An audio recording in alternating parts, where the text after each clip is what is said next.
I just bought this virtually rust-free factory manual Twin Turbo 300ZX, and it's only got 70,000 original miles on it. It does have a few minor issues though. It doesn't run. It doesn't even have an engine, at least not a complete one. It also doesn't look very good. Yikes. And it has mold inside. The previous owner tore this all apart. Now I have to figure out how it all goes back together. This was someone's dream build that time turned into a lawn ornament. And now I'm trying to figure out, is this the deal of a lifetime, or did I make a huge mistake? Can I really turn this pile of parts into my dream Z? The 300ZX Twin Turbo has always been my dream car. I actually bought one when I was in high school. I blew the engine and learned how to rebuild it the hard way. And at one point, almost 20 years ago now, I actually had my dream car. And now I'm starting over with this. I have to figure out how to put it all back together, or if I even have all the parts to do it. But before we get into all that, let me explain how we got here. I've been looking for a 300ZX project car for like 2 years now. This one came up on Marketplace last night, and now I'm on my way to go see it. I already broke the #1 rule of used car shopping.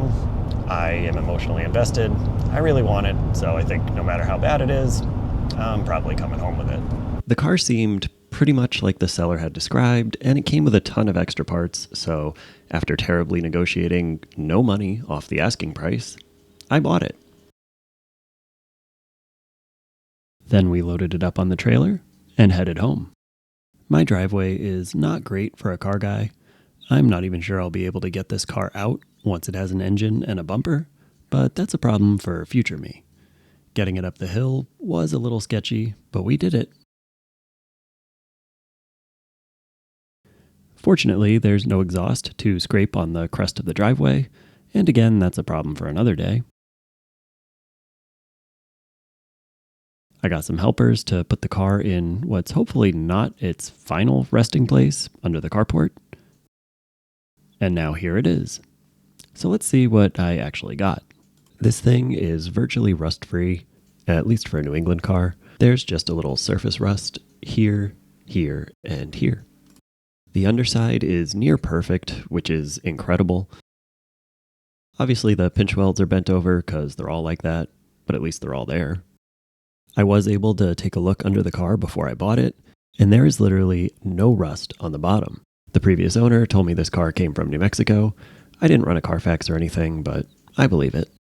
Obviously, there's no drivetrain, and there's quite a bit to unpack there, literally. But just loading and unloading all these parts, I can already tell I'm missing a bunch of stuff. The interior on this car is disgusting, but we'll deal with that later.